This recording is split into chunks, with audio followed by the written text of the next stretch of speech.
Cara bersyukur terhadap harta supaya hartanya nambah.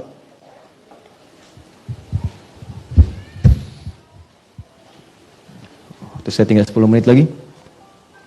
1 Quran surah ke-9 ayat 103. Tahan. Fokus baik-baik. Khudh min amwalihim sadaqah. Ambillah dari sebagian harta mereka sedekah untuk satu perbuatan baik. Jadi ingat baik-baik, sedekah itu dalam bahasa Al-Quran itu menunjuk semua perbuatan baik, semua yang baik. Di fikih disebut kullu ma'rufin sedekah, semua yang baik-baik disebut dengan sedekah. Zakat disebut sedekah, infak sedekah, salat sedekah. Jadi semua yang baik-baik. That's it? Jadi jangan dipersempit pemaknaannya sedekah itu hanya dengan uang dimasukin kotak, tidak. Semua yang baik-baik disebut apa? Ya, nanti saya turunkan. Nah, di sini Allah katakan, lihat sini. Kata Allah, ambil dari sebagian harta itu untuk sedekah, untuk mengerjakan nilai kebaikan. Sedekah juga ada yang mengartikan ini turunan dari kata sedekah. Pernah dengar kata-kata ini? Shadaqallahul azim. Itu kalimat pengakuan bahwa semua dari Allah itu benar. Pengakuan iman. Nah, maka kenapa disebut dengan sedekah? Karena amalan ini bentuk pengakuan kita terhadap kebenaran Allah. Di Allah menurunkan satu kalimat, hei kata Allah zakat, kemudian kita kerjakan. Kenapa zakatnya kemudian saat dikerjakan disebut dengan sedekah? Seakan-akan kita mengakui bahwa apa yang Allah perintahkan itu benar, dan apa yang Allah janjikan pasti benar. Paham sampai sini?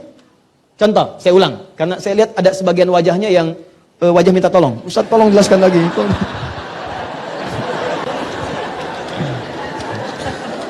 Sedekah. Lihat sini. Sedekah. Pertama dipahami semua perbuatan yang baik-baik. Jelas? Jelas. Di semua jenis kebaikan disebut apa? Nama umumnya. Yang kedua, sedekah itu ada yang mengatakan berasal dari kata as-sidqu. Sudah? Apa itu as-sidqu? Sesuatu yang menunjukkan pengakuan atau pembuktian atas kebenaran perintah dan janji Allah. Perintah dan janji Allah.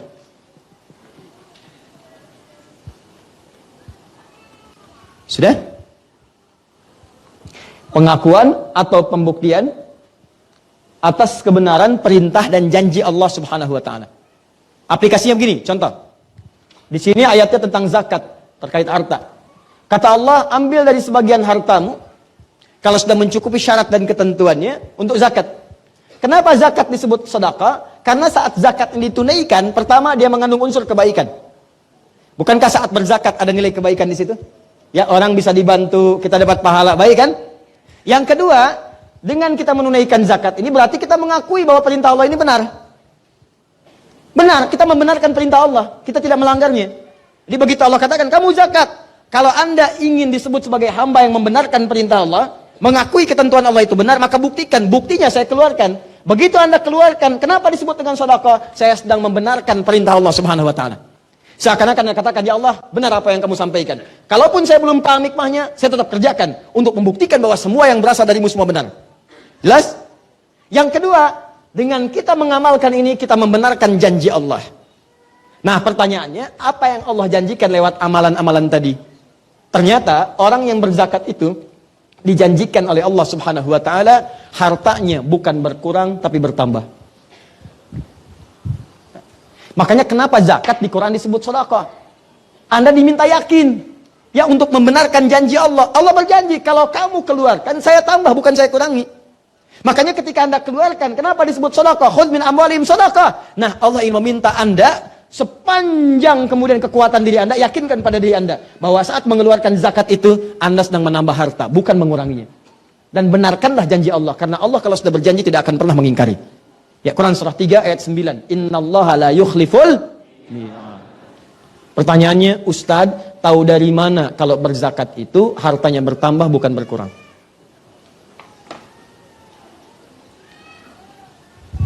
Tulis pakai bahasa Arabnya, az-zakat. Sudah?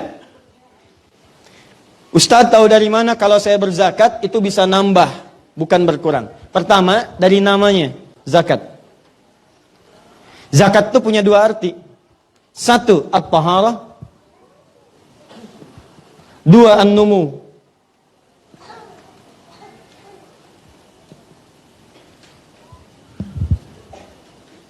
Sudah? At-taharah artinya sesuatu yang suci dari dalam dan bersih di luar. Jadi ada yang bersih luarnya saja, cuma dalamnya kotor, nggak suci. Misal, maaf ya, maaf sekali, maaf. Kita berikan contoh hewan. Hewan yang haram itu apa contohnya? Kalau hewan yang antum sebutkan tadi, misal dia dibersihkan tuh, ya, dibersihkan, dicuci, dimandiin, disisirin, gitu kan? Misal, ya, maaf, bersih nggak?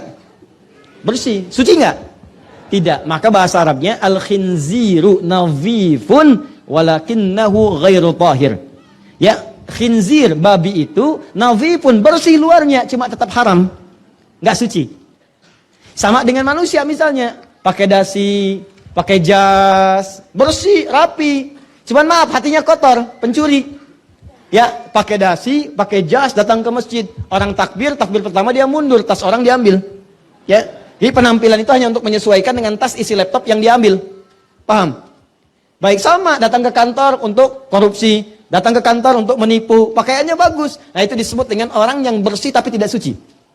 Bersih bahasa Arabnya nadhifun. Tapi kalau sudah suci, bersih dalamnya, bersih luarnya, disebut dengan tahirun. Sifatnya disebut dengan taharah. Kata Allah, kenapa zakat disebut dengan zakat? Wa aqimus shalah wa atuz zakat. Zakat. Kenapa disebut zakat?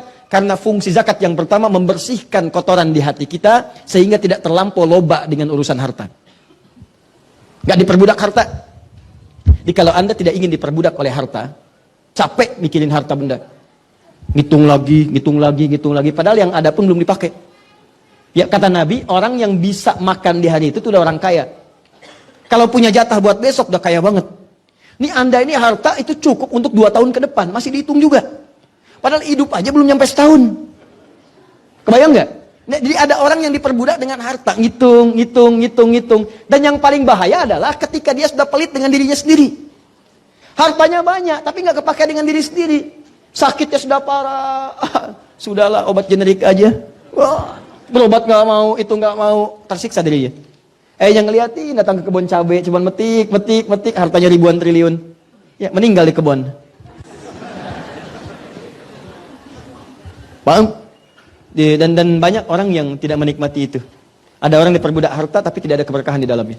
Silahkan, tiba-tiba setelah banyakin 1.900 triliun, tiba-tiba keluarganya pecah, dengan istri berpisah dan sebagainya. 25 tahun sudah menikah, ya kan? Dan seterusnya, dan tidak sedap, hidupnya nggak tenang, dibincangkan orang, masuk di media, masuk ini, masuk itu. Apa harapannya? Tidak ada. Nih, orang-orang yang berzakat itu oleh Allah dijaga dari sikap yang berlebihan terhadap harta. Diseakan-akan harta itu hanya dibuat oleh Allah mencukupi semua kebutuhannya. Jadi pas. Dan orangnya juga tenang, bukan kurang. Jadi dibuat pas dia pengen ada, pas butuh ini ada, pas mau berangkat kendaraan ada, pas mau makan makanan ada. Cuma tenang, pas mau dibagi pun tenang, keluar. Jadi dia merasa harta ini bukan sesuatu yang penting dalam hidup. Dalam arti harus tergantung kepada harta, tidak. Tapi dibuat harta mengikuti irama hidupnya. Jelas? Nah, yang paling dahsyat adalah, lihat baik-baik investasinya. Kata Allah, zakat ini saat dikeluarkan bukan sekedar membuat kita loba, menghindari sifat loba terhadap harta dan menepis racun ketergantungan kepada harta. Tapi yang kedua, ini yang paling dahsyat. Ternyata itu mengembangkan harta dengan bahasa yang indah. An-numu. Numu itu jumlahnya banyak tapi manfaatnya seimbang. Kan ada yang jumlahnya banyak tapi manfaatnya nggak ada. Nambah tapi nggak kepake. Ini tidak. Begitu nambah, kepake. Nambah, ada manfaat. Kalau bukan untuk dia, untuk anaknya. Kalau bukan untuk anaknya, untuk cucunya. Kalau bukan untuk cucunya, saudaranya. Kalau bukan untuk saudaranya, tetangganya. Jadi ketika Allah tambahkan, selalu ada manfaat di dalamnya. Pernah dengar kisah Utsman bin Affan radhiyallahu taala anhu? Coba antum cek. Beliau itu hampir setiap hari asetnya nambah.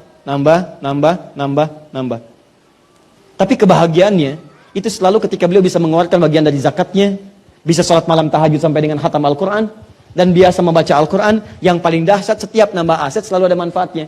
Asetnya nambah, orang Yahudi nguasai sumur. Kata Utsman, saya beli aja. Begitu dibeli, bukan cuma jadi aset, tapi jadi manfaat. Semua yang haus, tinggal ngambil, nggak usah bayar lagi. Kebunnya diambil lagi oleh Utsman, saya beli lagi kebunnya. Semua yang pengen kurma, ngambil aja sekarang, ngambil, nggak usah bayar. Yang lapar ambil, yang haus tinggal minum. Miliknya tetap milik Utsman. Dan ini kan terus bergerak kan nilainya. Setiap masa berganti, ini nilainya terus bergerak. Sampai sekarang asetnya masih ada. Dijadikan apa?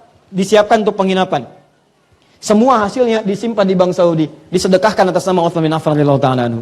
Sampai sekarang, orangnya sudah nggak ada 15 abad tapi asetnya masih ada dan manfaatnya terasa. Dari mana ini semua? Ini salah satunya kebiasaan Utsman untuk berzakat. Setiap orang yang berzakat, maka harta yang dikeluarkan itu dilipat gandakan paling minimal 10 kali lipat dari sebelumnya. Paling minimal 10 kali. Ini lihat sini, fokus ya. Rumusnya Quran surah 6 ayat 160. Saya ulang, rumusnya Quran surah 6 ayat 160. Sebentar, ini waktu saya sudah habis. Boleh nggak saya minta 5 menit lagi aja? Alhamdulillah. Ya nggak apa-apa, nggak apa-apa. Kalau Anda pengen sampai zuhur silahkan. Saya jam 10 kurang 1/4 pulang. Lihat sini. Tahan. Kecuali kalau ada perubahan. Fokus. Setiap yang mengerjakan kebaikan sudah dilakukan karena Allah, maka perbuatan itu berubah jadi amal soleh. Ya, semua perbuatan namanya amal. Dikerjakan karena Allah, karena dorongan iman kita disebut dengan amal soleh. Paham? Misal, saya mau minum nih. Bukan sekedar minum itu perbuatan. Saya niatkan karena Allah, saya sebut namanya Bismillahirrahmanirrahim. Paling minimal Bismillah. Ya, kalau mau lebih jelas saya contohkan, misal Bismillah. Alhamdulillah. Jelas?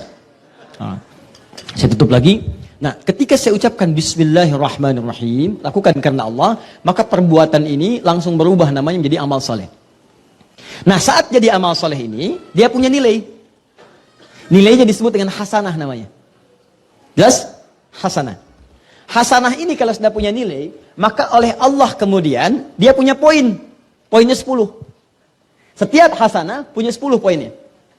Rumusnya di mana usah diketahuinya? Di Quran surah ke-6 ayat 160. Man jaa bil hasanati falahu asyru amsalihha.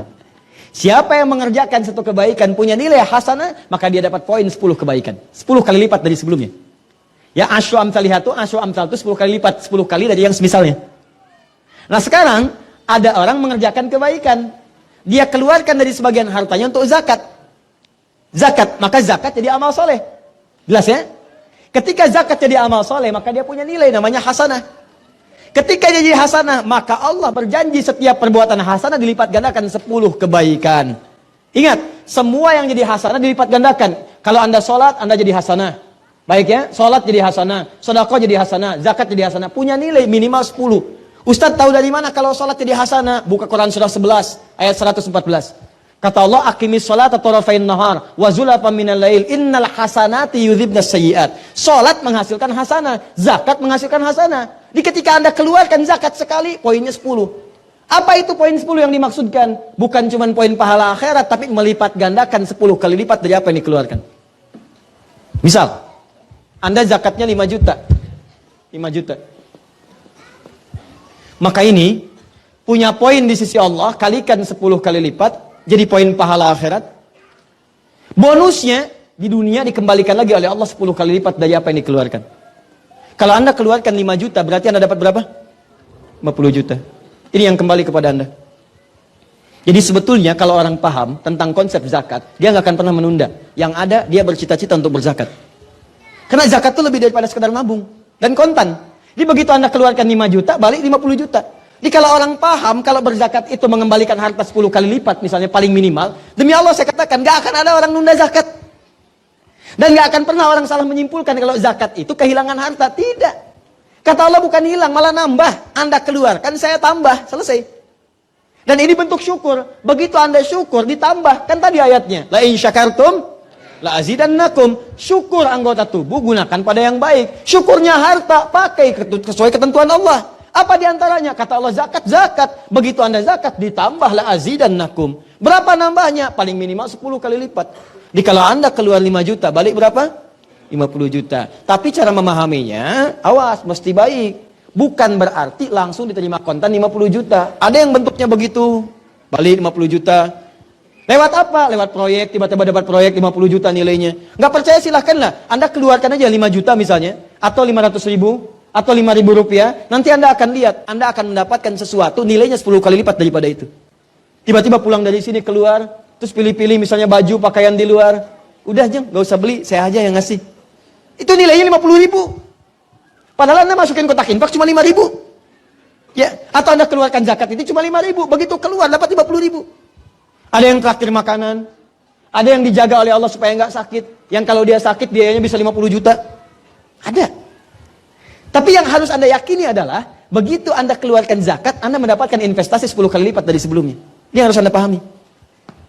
Ya, ada real langsung diberikan. Kalau itu memang Anda butuhkan, bentuknya langsung berupa harta Anda terima. Ada lagi yang kedua, bentuknya aktiva. Ya Anda simpan untuk memberikan kemaslahatan bagi Anda. Nilainya 10 kali lipat dari yang tadi.